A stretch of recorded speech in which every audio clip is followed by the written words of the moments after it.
야고보서 강의 5번째 시간이고요. 제목은 태양의 그림자라는 제목입니다. 야고보서 1장 12절에서 18절까지 말씀 보겠습니다. 야고보서 1장 12절에서 18절 말씀까지 같이 읽도록 하겠습니다. 시험을 참는 자는 복이 있나니 이는 시련을 견디어낸 자가 주께서 자기를 사랑하는 자들에게 약속하신 생명의 멸류관을 얻을 것이기 때문이라. 사람이 시험을 받을 때에 내가 하나님께 시험을 받는다 하지 말지니 하나님은 악에게서 시험을 받지도 아니하시고 친히 아무도 시험하지 아니하시느니라. 오직 각 사람이 시험을 받는 것은 욕심에 끌려 미혹됨이니 욕심이 잉태한즉 죄를 낳고 죄가 장성한즉 사망을 낳느니라. 내 사랑하는 형제들아 속지 말라. 온갖 좋은 은사와 온전한 선물이 다 위로부터 빛들의 아버지께로부터 내려오나니 그는 변함도 없으시고 회전하는 그림자도 없으시니라. 그가 그 피조물 중에 우리로 한 첫 열매가 되게 하시려고 자기의 뜻을 따라 진리의 말씀으로 우리를 낳으셨느니라. 아멘. 오늘 제목은 이제 태양의 그림자라는 제목으로 정했는데요. 사실은 속지 말라, 욕을 할까 이렇게 고민하다가 그냥 태양의 그림자로 했습니다. 속지 마라. 왜 속지 말라고 이 야고보는 이렇게 간절하게 이야기할까요? 내 사랑하는 형제들아 속지 마라. 이 얘기는 많은 분들이 속고 있다는 얘기예요. 그러니까 이 편지 자체가 그 기독교인에게 보내는 거잖아요. 유대교에서 기독교로 전향한. 그런데 여전히 많은 크리스찬들은 속고 있다라는 거예요. 무엇으로부터? 진리가 아닌 비진리를 진리인 양 속고 있다라는 거예요. 그래서 오늘 본문도요, 조금 난해하고 어려운 건 사실이에요. 그래서 오늘 본문을 그대로 문자 그대로 보면 12절 말씀에 어떤 잘못된 방향성을 갖게 됩니다. 그러니까 보통은 이 생명의 멸류관, 오늘 본문에 나오죠. 이 생명의 멸류관을 받기 위해서는 여러분은 시험을 잘 통과해야 됩니다로 우리는 해석을 해요. 그러니까 시험을 잘 통과하면 뭐가 주어진다? 생명의 멸류관을 주어진다. 그러면 어떻게 해야 됩니까? 부단히 노력을 해야 돼요. 시험을 잘 보려면 어떻게 해요? 공부를 하든가 단련을 하든가 뭘 해야 되잖아요.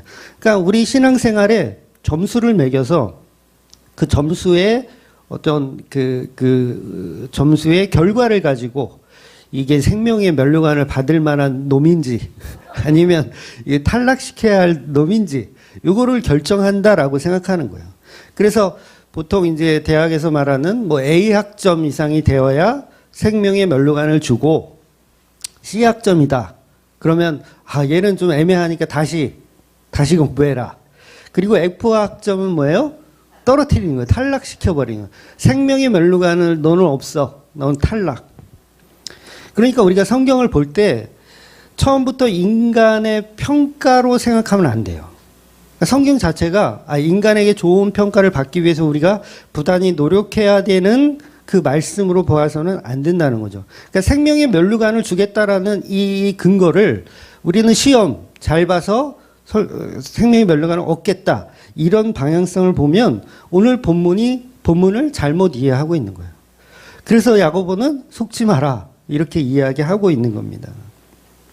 그래서 많은 교회가 지금도 이런 식으로 야고보서를 행위적인 어떤 걸로 그냥 해석을 해서 교인들에게 많은 행위와 열심을 끌어내는 도구로 사용하죠. 이 야고보서의 말씀들은요, 정말 교회에서 많이 사용되는 말씀들이 계속 나와요.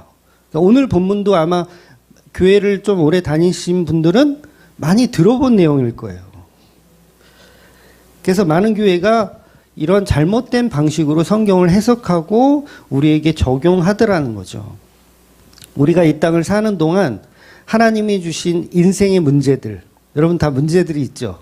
인생의 문제들을 잘 풀고 불평불만하지 않고 정답을 잘 맞히면 뭐가 주어진다고요? 생명의 멸류관을 주어진다는 거예요. 이 교리가 맞다고요? 틀리다고요? 틀리다는 얘기를 하는 거예요, 지금.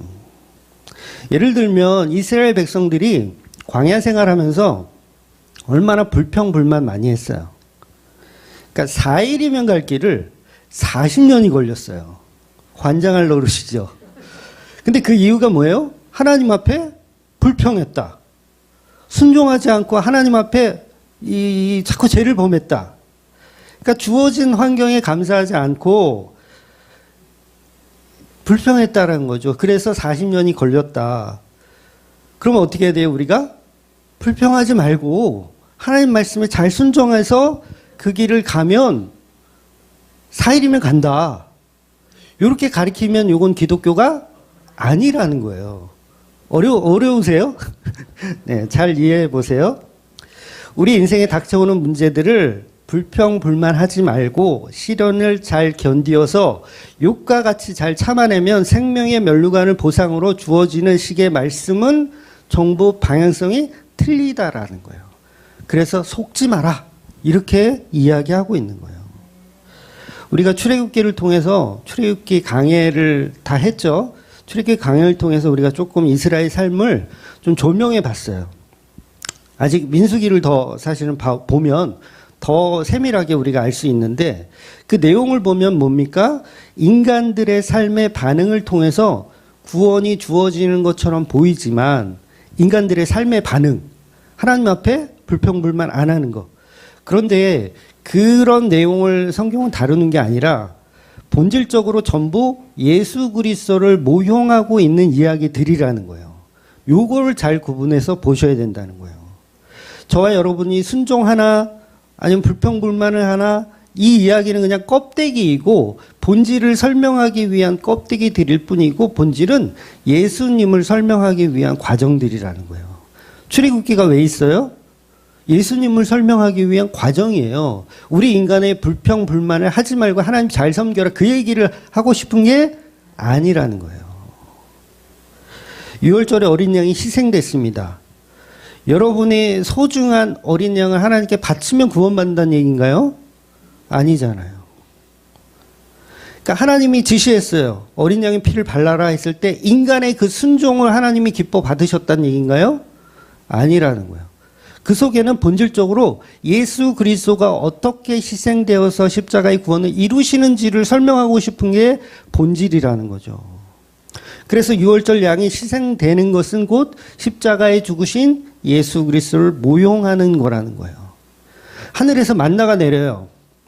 만나가 내려요. 매일 똑같은 음식을 먹어야 돼요.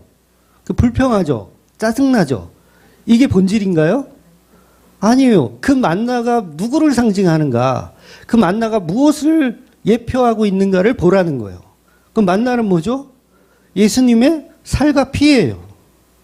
그러니까 우리 고기 달라고 투덜거리던 그게 바뀌어서 하나님 우리 투덜 안 될게요.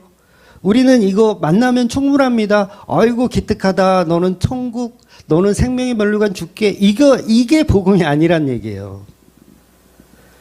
그러니까 우리가 너무도 잘못된 방향성을 가지고 교회 생활하면서 하나님께 순종하고 만족하는 삶을 살면 생명의 면류관을 줄게라고 오해하시면 안 된다는 거예요. 생명의 이 면류관은 누구를 통해서 얻는 거냐면 예수 그리스도를 통해서 얻어야 된다는 거죠. 그래서 예수 그리스도를 드러내게 하는 상징들이 전부 성경의 메시지라는 거예요. 그래서 하늘에서 내린 만나는 예수님의 살과 피를 상징하고 광야의 삶에서 우리가 광야를 살다가 가나안 땅으로 들어가요. 이게 전부 뭐예요? 인간이 죄를 가지고 들어갈 수 없는데 법궤라고 하는 하나님의 은혜. 그 법궤는 무엇을 상징합니까? 그 법궤 위에 뭐가 뿌려져요? 피가 뿌려지잖아요. 그 피로 인해서 광야에서 가나안 땅으로 들어갈 수 있다는 걸 계속 상징적으로 보여주는데 우리는 우리의 열심과 우리의 노력으로 가나안 땅을 들어간다고 착각하더라는 거예요. 인간의 순종을 가지고 가나안 땅 들어갈 수 있습니까? 없어요. 그건 겉으로 보이는 문자적인 해석일 뿐입니다. 전부 예수 그리스도를 나타내고 있어요. 그래서 예수님이 직접 말씀하시기를 모세의 글은 나에 관하여 기록된 이야기다라고 예수님 직접 말씀하셨어요. 그러니까 모세의 글이 뭐예요? 지금 우리가 지금 계속 설명들이 레위기의 말씀, 출애굽기의 말씀들이 다 모세 오경이잖아요. 모세가 기록한 그 글들이 누구에 관한 이야기라고요? 예수님에 관한 이야기예요. 그러면 인간의 순종, 인간의 불평불만 하지 않기 이런 걸로 결론을 내버리면 그럼 뭐가 된 거예요? 예수님 이야기를 자기 이야기로 바꿔놓은 거예요. 그래서 속지 마라 이렇게 말씀하는 거예요. 그러니까 신약의 이 서신서들도 인간의 순종이나 행위를 말하는 게 아닙니다. 신약의 서신서들 막 행위인 것 같고 뭔가를 해야 되는 것 같고 윤리 도덕적인 것 같고 그러나 이 책까지도 예수 그리스도를 드러내고 있어요. 야고보서는 누구를 드러낸다고요?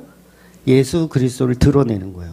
그런데 예수 그리스도가 드러나지 않고 나의 행위와 나의 신앙생활 잘함이 드러나면 그건 잘못된 거예요.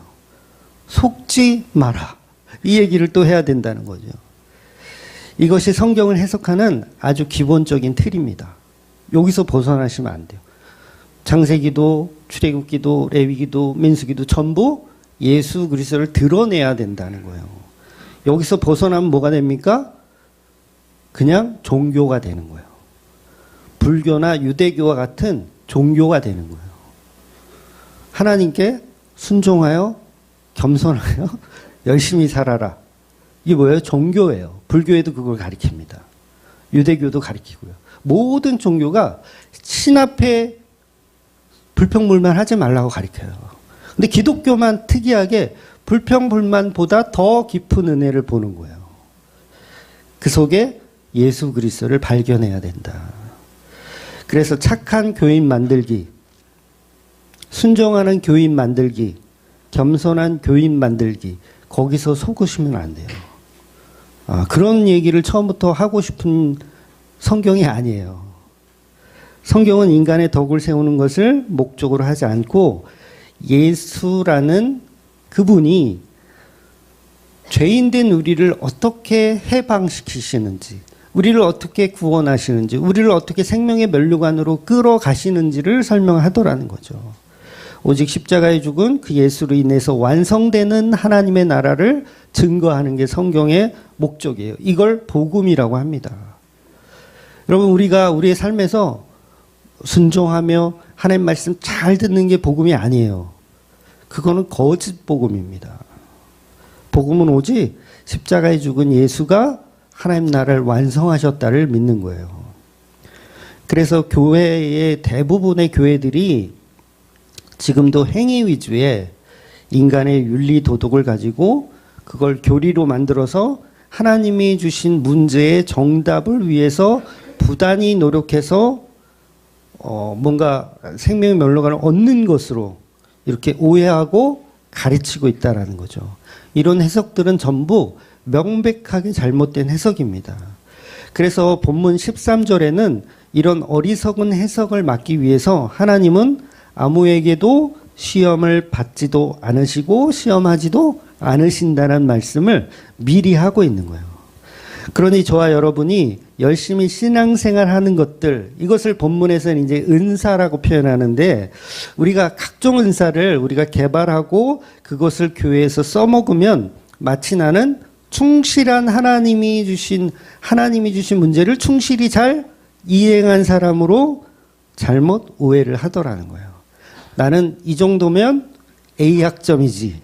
나는 각종 은사를 잘 개발해서 교회에 잘 써먹고 있으니 나는 생명의 면류관을 따놓은 당상이지 라고 생각하는 거. 이렇게 착각해서는 안 된다는 거예요. 그래서 17절에는 그것도 잘못된 것이라고 명확하게 선을 긋습니다. 17절에 보면 온갖 좋은 은사와 온전한 선물이 다 어디서 왔다고 합니까? 다 하늘에서부터, 하늘 아버지로부터 왔다고 이야기하는 거예요. 그런데 우리는 은사를 어떻게 합니까? 개발해요. 개발합니다. 은사를 개발해요. 그러니까 여기서 말하는 은사는 타고나거나 성령께서 주시는 걸 말하는 거예요. 은사는 타고나거나 성령께서 주는, 타고난다는 것도 하나님 주셨다는 얘기잖아요. 타고나거나 성령부터 주어진 것. 오직 성령이 주어지는 은사를 내가 개발하는 게 아니라 성령이 주신 은사를 내가 간직하는 거예요. 그러면 어디까지가 개발이고 어디까지가 은사냐? 이게 애매하잖아요. 어디까지가 은사야? 그러니까 그러면 은사는 내가 개발할 필요가 없으면 노력할 필요도 없네? 라고 또 오해하는 분들이 있어요. 그러니까 노력까지도 사실 하나님의 은사에 포함돼야 돼요. 우리의 노력까지도 하나님의 은사에 포함돼요. 그러니까 성경에서 은사라는 말이 수백 번 나와요. 진짜 신약에서만 수백 번이 나와요. 그 내용을 다 찾아봐야 정확한 은사의 개념을 사실은 이해할 수 있어요. 그런데 중요한 것은 은사 자체가 나의 노력과 수고로 할 수 없다라는 거예요. 하나님이 선택한 백성에게 주어지는 사역에 필요한 재능이기 때문에 하나님이 주시는 거죠. 그래서 고린도 전서에 보면 어떤 분은 사도로, 어떤 분은 선지자로, 어떤 분은 말씀을 가르치는 교수로, 또 어떤 분은 병을 고치는 의사로, 또 어떤 분은 남을 도와주는 복지사로, 이렇게 또 어떤 분은 관리하는 관리사로, 또 여러 가지 외국어를 하고 통역을 하는 그런 사람으로 교회 안에서 사용하신다고 기록되어 있어요. 그런데 교회의 모든 이가 전부 목사가 될 수는 없잖아요. 그렇죠. 전부 목사가 될 수는 없어요. 물론 다 됐으면 좋겠어요, 저는. 그래서 이렇게 돌아가면서 설교도 하고, 한 주는 이렇게 낚시도 가고. 네. 그러니까 모든 사람이 목사가 될 수 없고, 또 모든 사람이 다 찬양 사역자가 될 수 없고, 각각 지체들은 각자의 역할을 맡아서 교회에 이렇게 협력을 하는 거죠. 그래서 어떤 사람은 손의 일을, 어떤 사람은 발의 일을, 어떤 사람은 눈, 코, 입을 각각 담당하여 그 일을 해 나가는 거예요. 그러면서 고린도전서 그 다음 장, 지금 말한 이 은사장 다음 장이 뭡니까? 사랑장이에요. 사랑장. 사랑이 없으면 뭐라고요? 다 필요 없다. 방언을 하고 각종 은사를 다 부려도 교회 안에서 막 나 잘난 교회에서 막 이렇게 열심히 해도 전부 사랑이 없으면 쓰레기라는 거예요. 근데 그 사랑은 어떤 사랑입니까? 예수로 인해서 만들어진 사랑이에요. 세상적 사랑을 이야기하는 것도 아닙니다. 그러니 제가 설교하는 것, 찬양팀이 연주하는 것, 여러분의 사랑으로 교회를 섬기는 것, 이런 은사들이 전부 우리의 노력과 수고로 이루어진 게 아니라 하나님이 주신 은혜, 성령이 주신 은혜로 만들어져 간다라는 거예요. 그래서 교회에는 높은 자가 있습니까? 낮은 자가 있습니까? 없어요. 다 똑같아요. 제가 앞에서 설교한다 그래서 제가 높은 사람입니까? 아니에요. 똑같아요. 네. 그렇다고 낮은 사람도 없어요. 교회의 각각 지체들은 각종 은사대로 일할 뿐이에요. 그래서 본문은 모든 것이 아버지에게로 왔다라고 말하는 거예요. 우리에게서 나온 것은 없죠. 그러니 교회 안에서 그 어떤 자도 진리를 안다면 교만해질 수 있어요? 없어요? 없어요. 교만한 자들은 진리가 없어요. 없는 거예요. 그러니까 제가 예를 들어서 제가 설교를 잘했기 때문에 교회가 이만큼 부흥했다라고 생각한다면, 또 그런 목사가 있다면 본문의 모든 은사가 위로부터 왔다라는 진리를 모르는 거예요. 야고보서는 그런 사람들 향해서 지금 뭐라고 얘기하냐면 정신 차려라. 속지 마라. 그러면서 야고보가 뭐라고 또 이야기하냐면 그는 변함이 없으시고 회전하는 그림자도 없으시다라는 이야기를 해요. 이건 굉장히 추상적이고 좀 시적이고 조금 애매한 말씀이죠. 그는 변함이 없으시고 회전하는 그림자도 없으시다. 그래서 이 회전하는 그림자가 없다라는 이 말의 뜻은 이제 변함이 없다. 그 말, 보통 이제 그렇게들 다 해석을 하거든요. 근데 틀린 해석은 아니에요. 그 해석도 맞아요. 그러니까 보통 해시계를 보면 해시계가 1시에 있다가 2시에 있다가 3시에 있다가 막 움직이잖아요. 이렇게 시간이 변경하는 것처럼 하나님은 계속 이렇게 변함이 없으시다라는 걸 표현하는 것도 맞지만 그보다는 야고보는 지금 무엇을 말하고 싶으냐면 빛 자체가 그림자가 없다라는 걸 이야기하고 싶은 거예요. 이게 무슨 얘기냐면 여러분 태양은 우리에게 그림자를 만들어주죠. 내가 피사체로 서 있으면 그 태양으로부터 빛을 받아서 그림자를 만들어내요. 그런데 태양은 그림자를 만들어낼까요? 태양 자체에 그림자. 있을 수가 없잖아요. 태양 자체에 그림자가 없어요. 그러니까 지구의 그림자는 있죠. 지구의 태양이 지구를 비춰서 지구의 그림자가 나올 수는 있지만 지구가 태양을 비춰서 태양의 그림자가 나타날 수는 없는 거예요. 바로 그런 개념을 설명하는 거예요. 위로부터 왔다. 그러면 모든 것은 우리는 다 그림자고 하나님만이 그림자가 없으신 분이라는 거죠. 그런데 그러니까 하나님의 빛이 시작이고 우리는 시작할 수가 없다라는 얘기예요. 그래서 태양보다 엄청난 큰 별이 뜨거운 별이 있어서 태양을 비치면 태양도 그림자가 있을 수 있겠지만 바로 그런 개념을 지금 설명하는 거예요. 하나님은 빛이시기 때문에 그림자가 없다라는 거죠. 그러니까 하나님보다 큰 빛은 없으니 하나님은 그림자가 있을 수가 없다는 거예요. 그래서 성경이 말하기를 율법은 장차 오실 예수 그리스도의 그림자라고 표현합니다. 우리 히브리서 10장 1절을 한번 볼게요. 같이 읽을게요. 율법은 장차 올 좋은 일의 그림자일 뿐이요 참 형상이 아니므로 해마다 늘 드리는 같은 제사로는 나오는 자들을 언제나 온전하게 할 수 없느니라. 아멘. 그런데 이 야고보서까지도 율법으로 만들어서 윤리나 도덕을 지키면 그건 참 형상이신 예수를 못 알아본다라고 이야기하는 거예요. 여전히 우리는 그림자를 믿는 거예요. 그러니까 율법을 믿으면 율법으로 구원을 받는다라고 믿으면 뭘 믿는 거라고요? 빛을 믿는 게 아니라 그림자를 믿는 거예요. 그러니까 신약도 마찬가지. 신약도 윤리 도덕으로 보거나 또 다른 율법으로 서로 사랑하세요, 겸손하세요, 이런 식의 어떤 율법으로 내가 그거를 믿고 그거를 실행해서 내가 생명의 멸류관을 얻는다고 생각하면 여전히 그림자를 믿고 있더라는 거예요. 그래서 참 형상은 예수 그리스도예요. 우리는 전부 그림자일 뿐이죠. 그런데 그 그림자가 우리 눈에는 좋아 보여. 그럼 사도행전에서 사도 바울이 막 기적을 베푸니까 그 그림자라도 밟아보려고, 그림자 안에 한번 들어가 보려고. 그러니까 별짓을 다 하잖아요. 사람들은 그림자를 좋아해요. 근데 본질은 빛에 있다라는 거죠.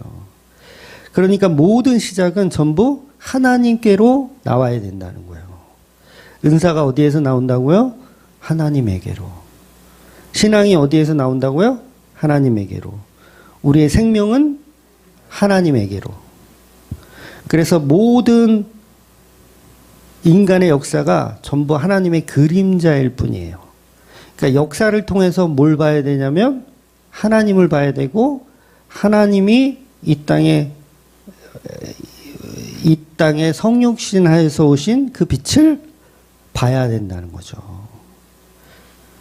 그래서 오늘 제목이 태양의 그림자인데 이 말 자체가 존재하지 않는 것을 설명하는 거예요. 태양의 그림자는 존재하지 않아요. 존재하지 않는. 그러니까 태양은 피사체가 아니고 빛의 본질이기 때문에 그래요. 그림자가 있을 수 없는 분. 그러니 우리가 무엇을 좀 해놓고 나서 이것을 내가 만든 빛이라고 하면 그건 사탄 마귀의 피사체일 뿐이라는 거예요. 그러니 우리는 피조물이기 때문에 나로부터 시작되는 것이 없어요. 왜 그 음악하는 사람들이 그 작곡을 해놓고 막 이거 저작권 문제로 막 서로 싸우고 막 소송하고 그런 경우가 많이 있잖아요. 그런데 이게 웃긴 것이 어차피 도레미파솔라시도는 누가 만드셨어요? 하나님 만드셨어요. 사실 따지고 보면 모든 저작권은 하나님에게 있는 게 맞죠. 물론 타인의 멜로디를 이렇게 베껴서 그걸 돈 버는 거에 이렇게 막 쓰면 그건 국가적으로 제재를 하고 법으로 이렇게 혼내야 되겠지만 본질적으로 보면 되게 웃긴 거예요. 내가 이거 만들었다? 이게 내가 만든 게 맞아요? 어차피 하나님이 다 구성해 놓으신 거 그냥 이렇게 취합해서 멜로디를 만든 것 뿐이잖아요. 여러분 땅을 돈 주고 사시죠? 바보 같은 짓이에요. 잘 이해하고 들으세요? 부동산을 하지 말라는 얘기가 아니에요. 이 땅은 어차피 하나님이 창조하셨을 때 뭐예요? 네 거 내 거가 없어요. 그런데 인간들은 서로 힘의 논리로 그걸 합의해서 여기서부터 여기까지는 내 땅. 그러면서 여기 땅 문서 막 보여주면서 이거 내 땅. 근데 그게 하나님이 보실 때 그게 네 땅이 맞니? 그렇잖아요. 여러분 달에 지금 달도 뭐 우리가 정복했잖아요. 달도 가잖아요. 달에서 여기서부터 여기까지는 내 땅. 그리고 이렇게 깃발 꽂으면 그 자기 땅이잖아요. 자기 땅이에요? 바로 그런 논리라는 거예요. 여러분 전쟁 나서 대한민국이 다른 나라에 뺏기면 그 땅 문서 뭐가 돼요? 휴지 조각 돼요. 아닙니까? 휴지 조각 되는 거예요. 돈도 마찬가지예요. 우리가 현금을 막 이렇게 쟁여놓고 있어. 한국 돈으로. 근데 우리나라가 뭐 지진으로 사라지던가 아니면 전쟁으로 사라지던가 사라졌어. 그러면 그 돈 뭐예요? 휴지 조각이에요. 휴지 조각. 코풀기도 안 좋아요. 그건 빳빳해가지고. 여러분 주식하는 분 잘 아시겠지만 회사가 부도 나가지고 상장이 폐지됐어. 갖고 있던 주식 어떻게 됩니까? 휴지 조각 되는 거예요. 어떤 예술이든 문화든 경제든 내가 창작했다고 생각하는 자체가 웃긴 거예요. 내가 하나님처럼 되었다라고 오산을 하는 거죠. 착각을 하는 거죠. 그래서 우리가 살아가면서 어떤 시험이 와서 그 시험을 내가 내 힘으로 잘 이겨내었다고 내가 정답을 잘 맞추었다고 생각하는 그 자체가 문제가 심각한 거예요. 그게 거짓말입니다. 우리는 우리가 잘 견뎌낸 게 있어요? 없어요? 없어요. 우리는 우리가 견뎌내는 게 아니에요. 하나님의 은혜일 뿐이라는 거예요. 광야에서 하나님의 개입이 없으면요, 이스라엘 백성은 다 죽습니다. 다 죽어요. 누가 와서 뭐 아멜렉이나 누가 와서 죽이지 않아도 그냥 하나님의 개입이 없잖아요. 그러면 그 광야에서 한 일주일이면 다 죽어요. 싹 다 죽어요. 그런데 그걸 우리의 힘과 우리의 노력으로 우리가 살아냈다? 라고 생각하면 큰 착각이 나는 거죠. 여러분의 인생이 여러분의 힘으로, 여러분의 노력으로 살아가고 있는 것 같지만 하나님이 개입하지 않으시면요, 못 살아요. 어떻게 살아요? 아기 태어났을 때 그냥 방치해 보세요. 어떻게 됩니까? 죽어요. 그냥 죽어. 그래서 우리는 처음부터 무언가를 시작할 수 있는 존재가 안 되더라는 거예요. 그래서 본문 18절에 보면 오직 한 가지, 그 태양이 피조물의 모습이 되어서 우리 가운데 오신 분, 말씀이 육신되어 이 땅에 오셔서 하나님의 그림자처럼 죽으신, 그림자처럼이에요. 그림자처럼 죽으신, 그래서 저와 여러분 속에 빛으로 임하신, 우리의 완전한 빛이신 그 예수가 모든 것의 모든 것입니다. 그분이 바로 예수요, 그분이 바로 그리스도신 거예요. 그래서 야고보는 우리가 예수님을 통해서 거듭나게 된 하나님의 영적인 자녀들이라는 메시지를 주고 있어요. 영적인 자녀들. 그래서 오늘 본문의 말씀을 다시 한번 보면 시험을 참는 자는 복이 있다고 하셨죠. 시험을 참는 자는 복이 있다. 그럼 그 복을 주시기 위해서는 반드시 시험이라는 일이 선행되어야 하는데, 그러면 13절에는 시험은 하나님이 주시는 것이 아니라고 또 얘기해요. 시험을 견뎌라. 그럼 생명의 면류관 줄게. 그리고 그 다음 절은 시험은 하나님이 주신 게 아니래요. 무슨 얘기를 하는 거야? 앞뒤가 안 맞죠? 예. 아, 저만 이렇게 생각하나요? 앞뒤가 안 맞아요. 12절과 13절을 연결해 보면 앞뒤가 안 맞아요. 그런데 이건 단어적 이해가 좀 필요해요. 단어적 이해. 그러니까 본문에서 말하는 시험은요, 시험 테스트가 있고요. 또 하나는 유혹으로 봐야 돼요. 유혹. 템테이션이라고 하는 유혹으로 봐야 돼요. 그러니까 12절과 13절은 하나는 테스트, 시험이고 하나는 13절은 유혹으로 봐야 돼요. 그래서 시험과 유혹의 차이는 이전에 제가 말씀드렸어요. 시험과 유혹의 차이. 그러니까 시험은 상을 주기 위한 과정이고 유혹은 뭐예요? 망가뜨리고 쓰러뜨리고 죽이기 위한 목적을 가진 거예요. 그러니까 똑같은 문제인데 시험과 이 유혹은 똑같은 문제를 제공해요. 그런데 시험은 우리에게 생명의 멸류관을 주기 위한 과정이고 유혹은 죽이기 위한 과정. 그래서 하나님은 어떤 과정을 하십니까? 시험만 하시는 거예요. 우리를, 성도를, 또 잘 이해하셔야 돼요. 성도를 죽이기 위한 시험은 하지 않으신다는 얘기를 야고보가 하는 거예요. 그러니까 하나님은 누구에도 시험을 받지도 않으시고 누구에게도 시험을 주지 않는다. 유혹을 주지 않는다. 그 말씀을 하신다는 거예요. 즉 선악과를 하나님이 만드시면 시험이 되는 거예요. 그건 유혹이 아닙니다. 하나님 선악과를 만드셨어요. 이건 처음부터 시험이지 유혹이 아니에요. 시험은 뭐라 그랬어요? 생명의 만류권을 주기 위한 도구. 그러니까 선악과를 하나님 만드셨으면 그건 시험이에요. 상을 주기 위한 시험. 그런데 마귀가 만약에 만들었으면, 선악과를 마귀가 만들었다. 그럼 뭐가 돼요? 유혹이에요, 그건. 망가뜨리고 죽이기 위해서. 그러니까 하나님에게는 어떠한 유혹도 시험일 수밖에 없어요. 시험이란 단어를 잘 이해하고 계신 거죠? 이렇게 이해하세요, 그냥. 중간고사, 기말고사. 그렇게 이해하시면 돼요. 그냥 시험. 그래서 마귀가 예수님을 유혹하잖아요. 예수님 유혹해요. 거기도 이제 시험이란 단어를 썼지만 그건 유혹이에요. 유혹이에요. 그런데 예수님은 그 유혹에 넘어가십니까? 안 넘어가십니까? 100번 하면 100번 다 안 넘어가세요. 그러면 예수님이 볼 때는 그 유혹은 시험인 거예요. 유혹이 아니라 시험인 거예요. 그래서 하나님은 누구에게도, 악에게도 시험을, 유혹을 받지 않으신다라는 표현을 하는 거예요. 왜냐하면 거기에서 넘어져야 그게 유혹이 되지. 예수님은 넘어질 일이 없잖아요. 그러니까 야고보가 그걸 알고 하나님은 악에게도 시험을 받지 않으신다라는 이야기를 한 거지, 테스트 자체가 없다라는 얘기가 아니에요. 그래서 성령에 이끌려 예수님도 시험을 보신 거예요. 근데 그 시험은 어떤 시험이다? 예수님에게는 넘어질 일이 전혀 없는 껌. 그래서 오늘 본문이 이해하기가 좀 어렵지만 선악과부터 사실은 잘 정리를 하셔야 돼요. 다시 말씀드리면 시험은 대상으로부터 어떤 큰 상을 주기 위한 과정이라면 유혹은 상대를 망가뜨리기 위한 과정입니다.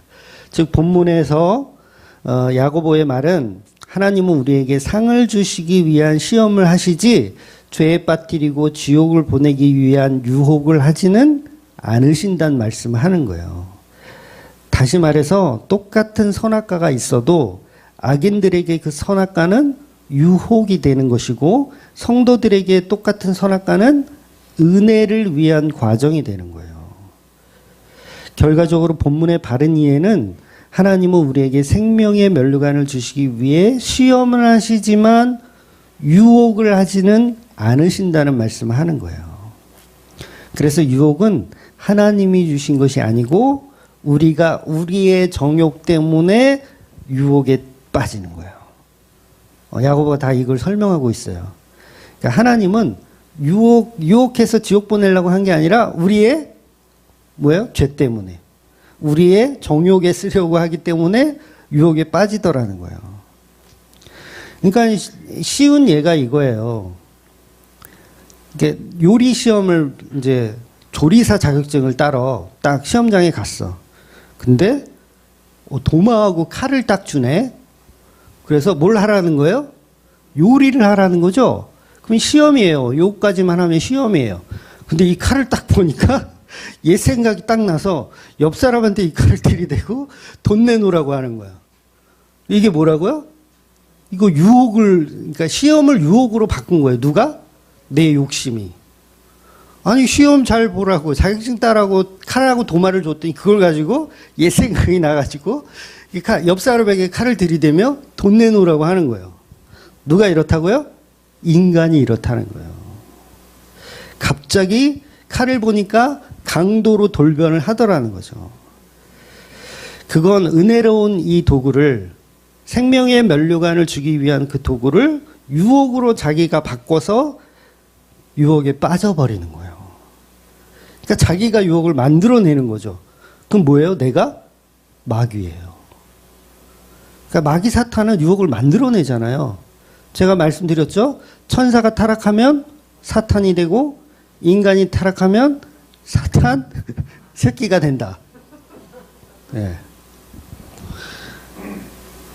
그러니까 선악과도 하나님의 그 생명의 면류관을 주기 위한 시험으로 주신 것인데 우리가 교만하여 시험을 유혹으로 만들어서 죄에 빠지는 거예요. 그래서 선악과 먹은 아담이 자기 변명을 하잖아요. 마누라가 나를 유혹했다. 그래서 시험에 빠뜨렸다. 유혹에 빠뜨렸다. 하나님은 처음부터 죄에 빠뜨릴 목적으로 주신 게 아닌데 자기들끼리 유혹을 만들어내는 거예요. 사탄하고 친구하고 이 마귀하고 친구하고 하면서 선악과를 따먹고 자기 죄 없다고 저 여자 때문에 먹었다고 이렇게 둘러대더라는 거죠. 그러니까 인간은 하나님이 주신 좋은 것도 악하게 만들어버리는 재주가 있어요. 아, 이 재주는 놀라워요. 요리하라고 줬더니 이 보는 순간 옆 사람이 들이대는 거야. 아주 재주가 끝내줘요. 오죽하면 성령도 악하게 사용해요. 성령이 우리에게 오시잖아요. 그걸 막 악하게 사용하고 싶어. 그래서 막 성령 받았다고 막 장풍 막 쏘고 장풍 받아라 막 이렇게 막 자기가 만들어 놓은 외계어를 막 하면서 막 랄랄랄랄라 막 이렇게 막 외계어를 막 하면서 이걸 방언이라고 사기를 치고, 인간은 성령도 악령으로 바꿔버리는 재주가 있더라는 거예요. 시험을 유혹으로 바꿔버리는 재주를 가졌어요. 그러니 인간들은 지옥 가도 마땅한 거예요. 지옥 가도 싸요. 그래서 인간이 요리하는 거룩한 칼로 강도짓을 하면 그 칼의 목적인 시험을 던져버리고 유혹으로 바꿔내는 거죠. 그래서 오늘 본문 말씀은 하나님은 무조건 선하시다, 이 개념에서 출발하는 거예요. 하나님은 무조건 선하시다. 유혹한 적 없다. 하나님 처음부터 너희들에게 생명의 면류관을 주기 위해서 시험하신 건데 너희들이 너희들의 정욕 때문에 그 시험을 유혹으로 바꿔가지고 지옥을 가더라. 그 얘기를 하는 거예요.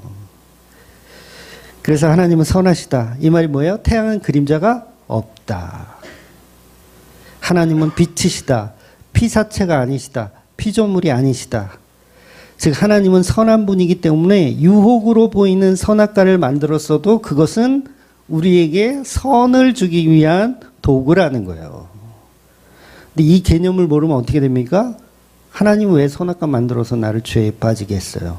이게 따지는 거예요. 왜 저 여자를 내게 만들어 주셔서 나를 죄에 빠지게 했어요? 이렇게 따지는 거예요. 그러니까 이 선악과 하나만 놓고도요, 그 신학자들끼리 의견이 분분하잖아요. 목사들끼리도 아주 의견이 다양해요. 선악과 하나만 놓고도 하나님 도대체 왜 선악과를 만드셨는가? 이 질문에 정말 많은 대답들이 있어요. 그런데 뭐예요? 정답은 우리에게 생명의 면류관을 주기 위한 시험이라는 거예요. 그게 정답이에요. 다른 거 없어요. 근데 그걸 악한 도구로 우리가 만들더라는 거죠. 선악과는 처음부터 선한 도구였어요. 그런데 인간이 인간의 이성으로 선악과를 유혹으로 바꿔버리는 거예요. 그래서 신천지나 통일교 같은 그런 교단들은, 교단이라고 해야 되나? 사이비들은 선악과는 하나님이 만든 게 아니라 마귀가 만들었다. 이렇게 교리를 만들어 놨어요. 그래서 마귀 창조설을 주장하죠. 마귀가 뭔가를 창조할 수 있다라고 주장하는 거예요. 그러니까 이것도 저것도 모르잖아요. 그러면 내가 안 먹었어요. 내가 안 먹었어요. 선악과. 나한테 왜 그러세요? 이렇게 따지는 거죠. 가인이 그러잖아요. 가인이. 왜 나한테 그거 따지냐고. 나 모른다고. 똑같은 거예요. 다시 정리를 해드리면 하나님이 에덴 동산에 선악과를 만드신 이유는 우리를 죄에 빠뜨리기 위한 목적이 아니고 우리에게 구원이라는 가죽옷의 복음을 설명하기 위해서예요. 왜 하나님이 하시면 모든 것이 협력하여 선을 이루기 때문에 그렇습니다. 하나님이 왜 마귀가 천사가 타락할 수 있을 가능성을 가진 존재로 만들었을까요? 하나님은 처음부터 얘는 불변이야. 얘는 천사로 만들었는데 절대로 마귀가 될 수 없는 존재로 창조하실 수 있어요, 없어요? 있잖아요. 그런데 왜 가능성을 열어두신 창조를 하시냐고요. 사탄이 마귀가 될 수 있는 창조. 처음부터 타락이 불가능한 존재를 얼마든지 만들 수 있는데 우리 인간도 마찬가지잖아요. 처음부터 타락하지 않는 존재로 만드시면 되잖아요. 선악과를 따먹을 수 없는 존재로 창조하시면 돼요. 자유의지는 개뿔 뭐하러 줘가지고. 그렇지 않아요? 뭐하러 줘가지고. 아예 그것도 주지 말고 그냥 딱 100% 순종하게끔 만들면 되는데 왜 애매하게 유혹에 넘어가는 존재로 만드셨냐고요. 그 이유는 가죽옷을 설명하기 위해서요. 가죽옷의 은혜를. 그러니까 처음부터 하나님은 우리가 모르는 계획을 가지고 계신 거예요. 창조 때부터 그 질서 속에서 우리가 모르는 계획을 갖고 있었던 거예요. 그 선한 계획을 우리가 모르니까 세상에서 악마로 살아가는 거예요. 그 선한 계획을 알게 되면 성도는 어떻게 됩니까? 죄를 고백할 수 있고 예수를 사랑하며 살 수 있는 거예요. 그 은혜에, 그 큰 은혜에 감격하며 살아갈 수 있는 거예요. 하나님은 예수님을 통해서 거룩한 소수의 백성들을 재창조하기 위해서 창세기가 필요했던 거예요. 협력하여서 선을 이루는 거죠. 그렇다고 선과 선악과 먹은 우리가 죄가 없다라는 얘기는 절대 아닙니다. 선악과 먹은 우리가 죄가 없다는 게 아니에요. 우리의 죄 때문에, 우리의 정욕 때문에 하나님처럼 되고 싶은 그 교만 때문에 선악과 먹은 게 맞아요. 즉 하나님은 그 선악과를 통해서 하나님을 예배하라고 주셨는데 우리는 창조주가 아니라 피조물이라는 사실을 기억하라고 선악과를 주셨는데 마귀의 유혹에 넘어가서 우리가 마귀가 되어서 마귀와 같은 생각을 품어서 따먹은 거예요. 사탄 마귀와 같은 생각을 품어서 선악과를 먹고 죽음이 들어왔어요. 그런데 타락한 에덴 동산에서 하나님의 선은 타락한 인류를 어떻게 한다고요? 선으로 바꿔버리시더라는 거예요. 그래서 다시 등장하시는 거예요. 죄인들에게 가죽옷을 입혀주시는 그 메시지가 다시 등장하는 거예요. 그래서 선악과가 뭐가 됐어요? 유혹이었던 게 다시 시험으로 바뀌어진 거예요. 누가 바뀌었다고요? 하나님이 바꾸신 거예요. 그러니까 요리하라고 준 칼을 가지고 있다가 옆 사람을 막 이렇게 돈을 막 이렇게 달라고 해. 근데 그 앞에서 경찰관이 딱 보고 딱 제재를 시키는 거죠. 정신 차려. 이건 요리하라고 준 칼이야. 그러면 성도들은 어떻게 해요? 깜짝 놀래가지고 내가 지금 무슨 짓을 하고 있는 거지? 나는 죄인으로서이다. 다시 요리하겠습니다. 이렇게 바뀌는 거예요.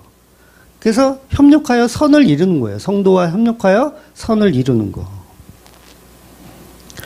그러니까 구원이 이런 거예요. 구원은요. 타락을 해야 구원이 있어요. 구원은 죽어야 구원이 있어요. 안 죽으면 구원이 왜 필요해요? 그러니까 일단 죽여놓는 거예요. 뭐로? 칼을 줘서. 선악과를 놓고 일단 죽여놓고 살리는 거예요. 하나님 왜 이렇게 할까요? 처음부터 타락하지 않은 존재로 창조하시면 되는데 왜 죽여놓고 살리는 방법을 선택했을까요? 하나님의 영광, 그리고 우리가 예수를 더욱 사랑하라고. 그래서 그 감옥 시스템이 있잖아요. 우리 대한민국도 그렇고 전 세계가 다 감옥 시스템이 있잖아요.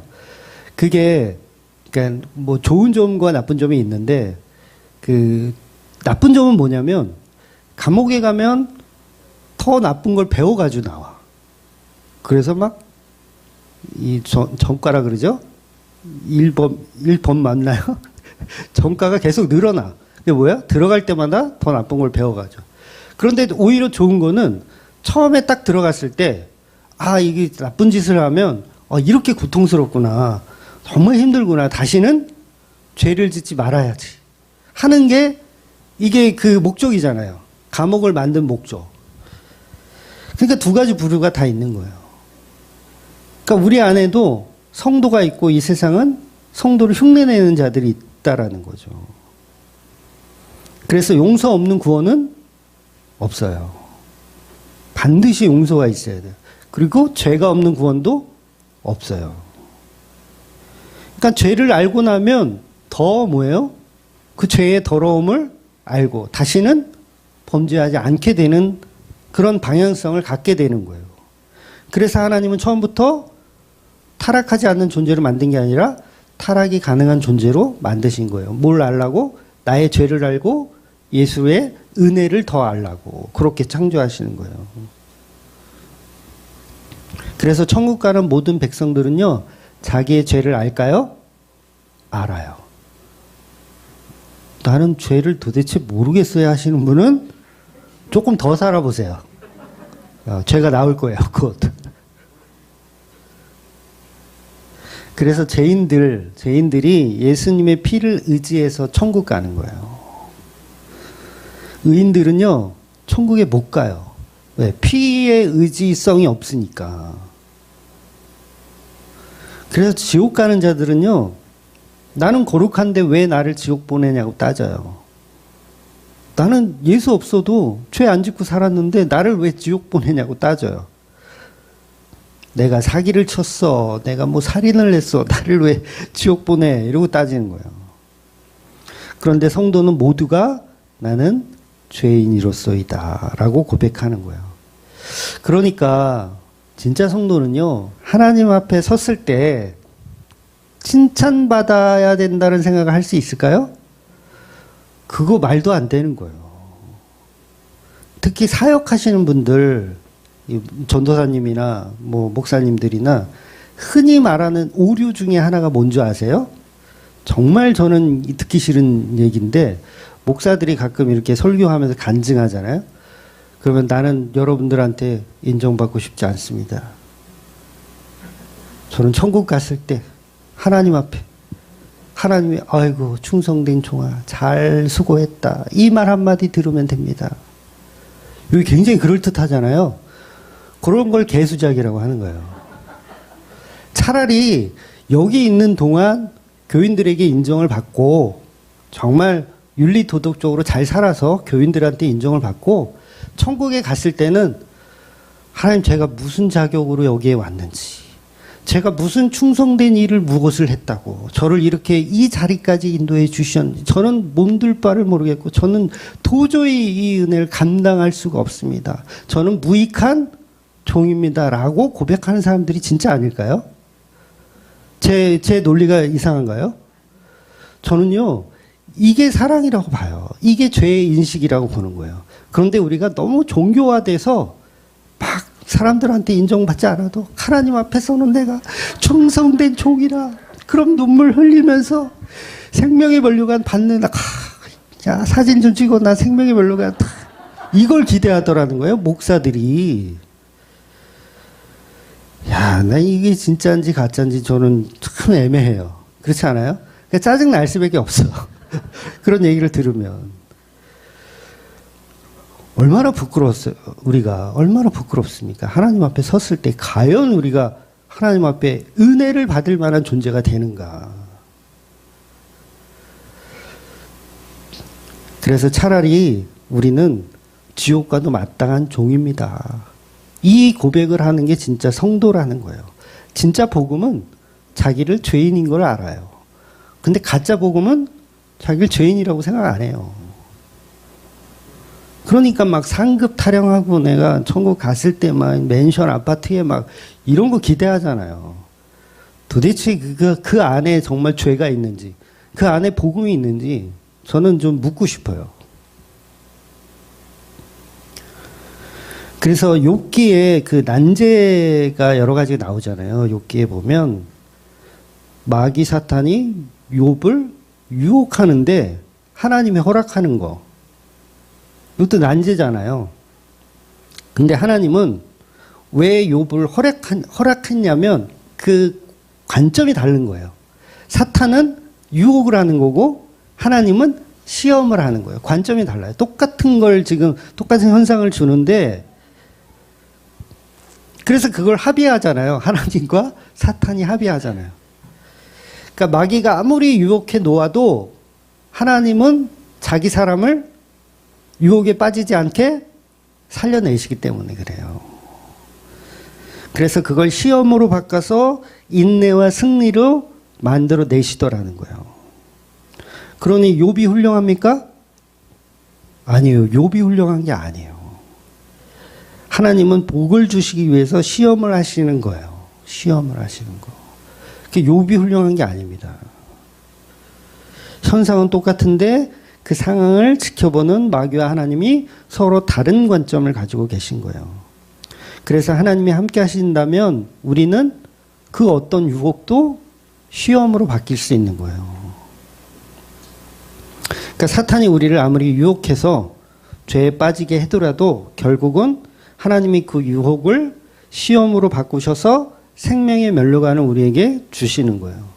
여러분 생명의 면류관은 이 상급론이 아니에요. 생명의 면류관은 예수라는 생명을 우리에게 주신다는 그런 개념인 거예요.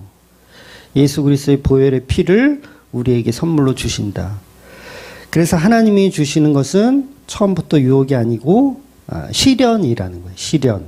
그 시련은 인내를 만들어내고 그 인내를 통해서 부족함 없는 예수 그리스도의 백성으로 삼기 위함이에요.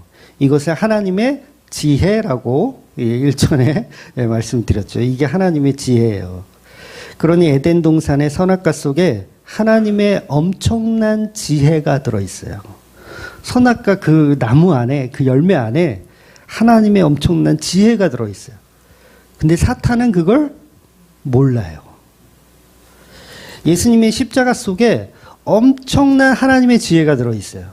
그런데 누군 몰라요? 사탄은 그 지혜를 몰라요.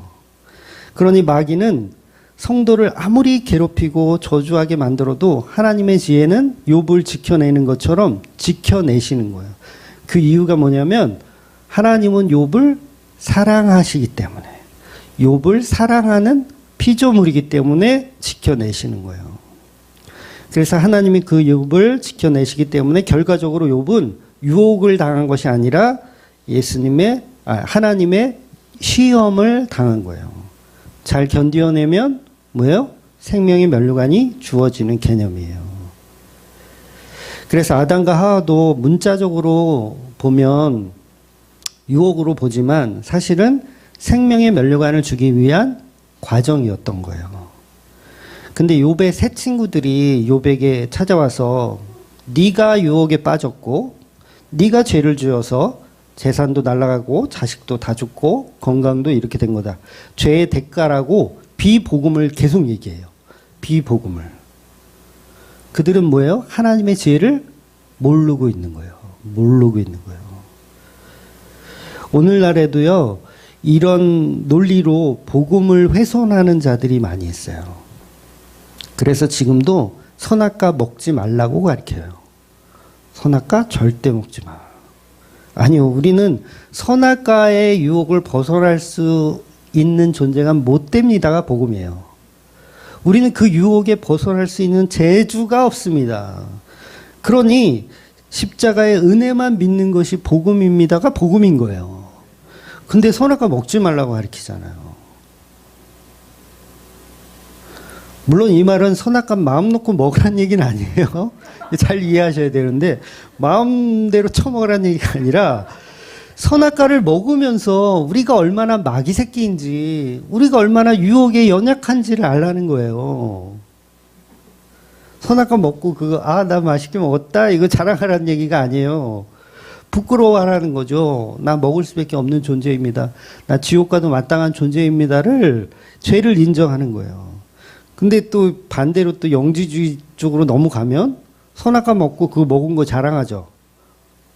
예수님의 피가 너를 구원했어. 그러면서 너도 먹어봐. 예수님이 알아서 해주실 거야.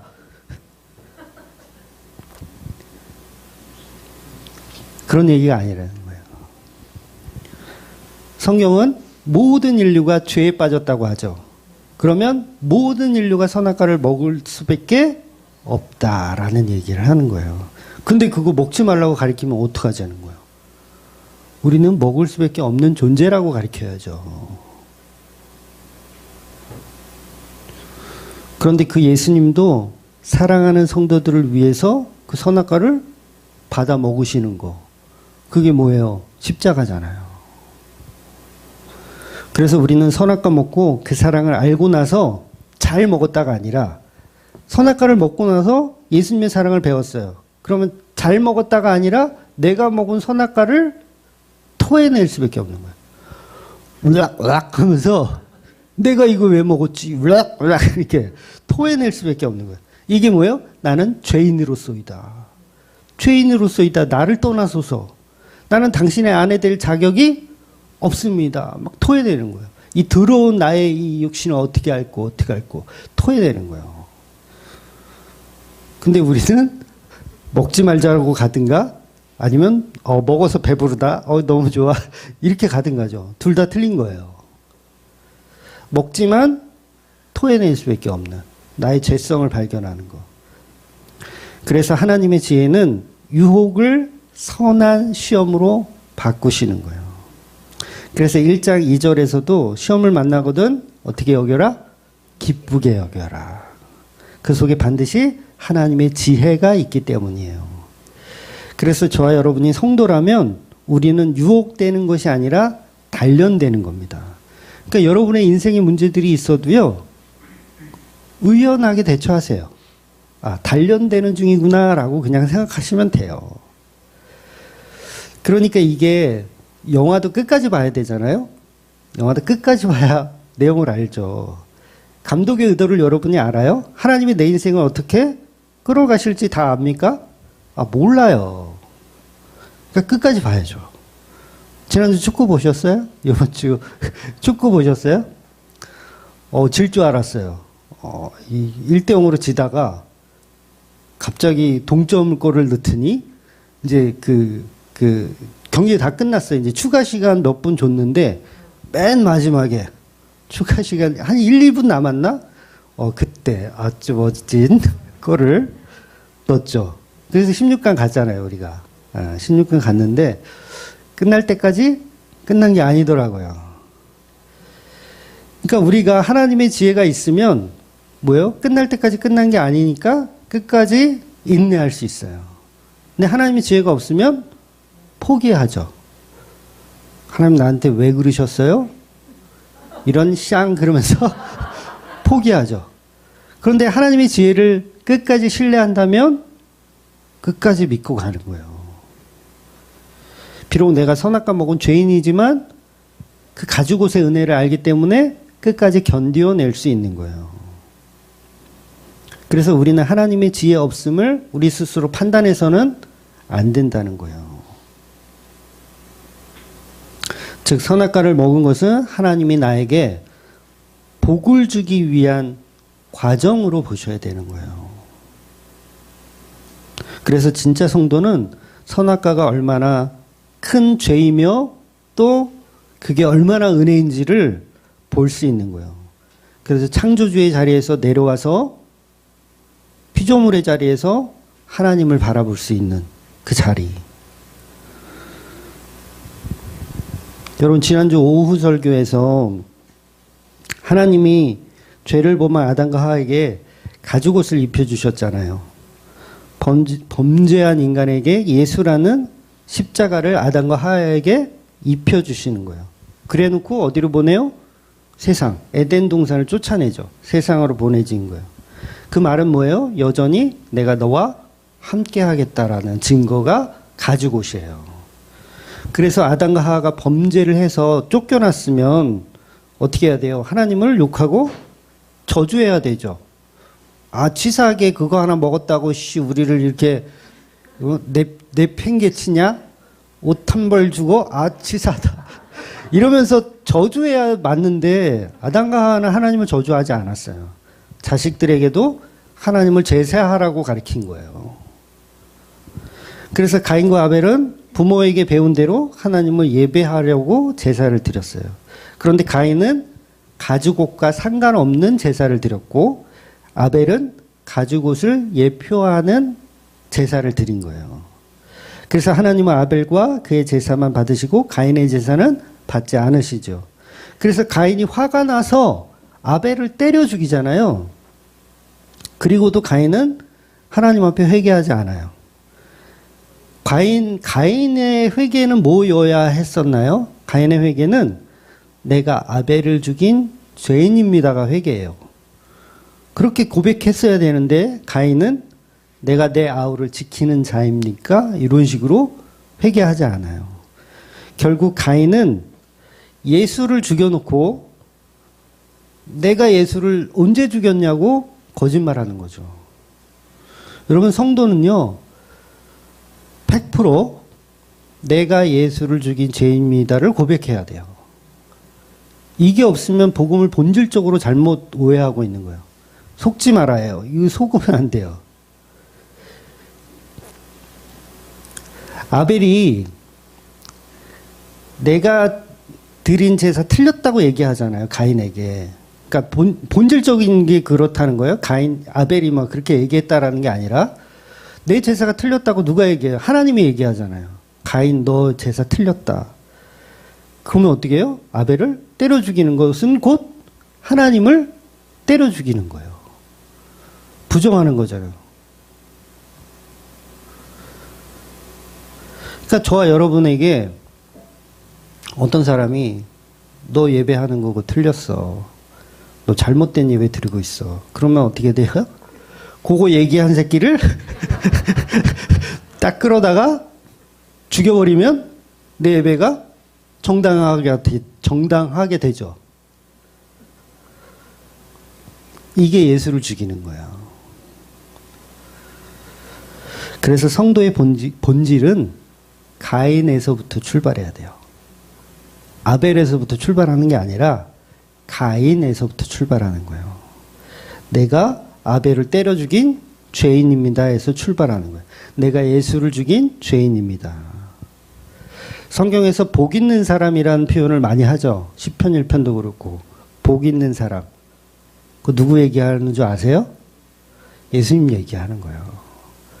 제발 속지 마세요. 복이 있는 사람은 악인의 꾀를 쫓지 아니하고. 여러분 우리가 쫓지 아니하고가 아니에요. 1차적으로는 예수가 그렇다는 거예요.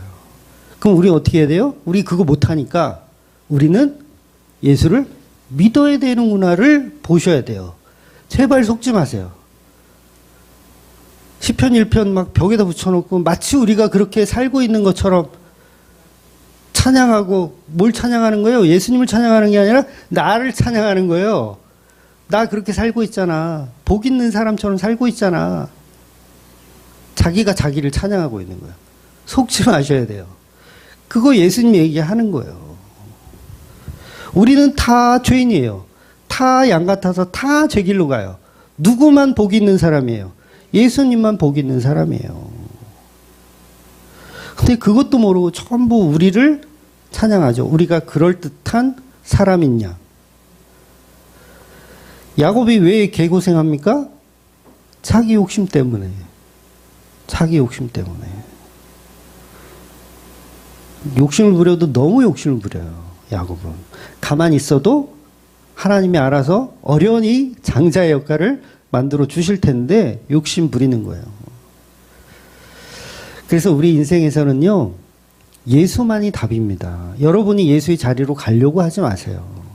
우리는 죄인의 자리고 선악과 먹은 자리예요.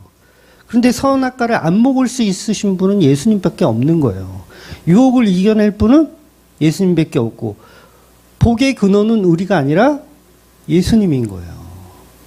그러니까 어떻게 돼요? 그 예수를 나의 신랑으로, 나의 남편으로, 똑같은 말인가?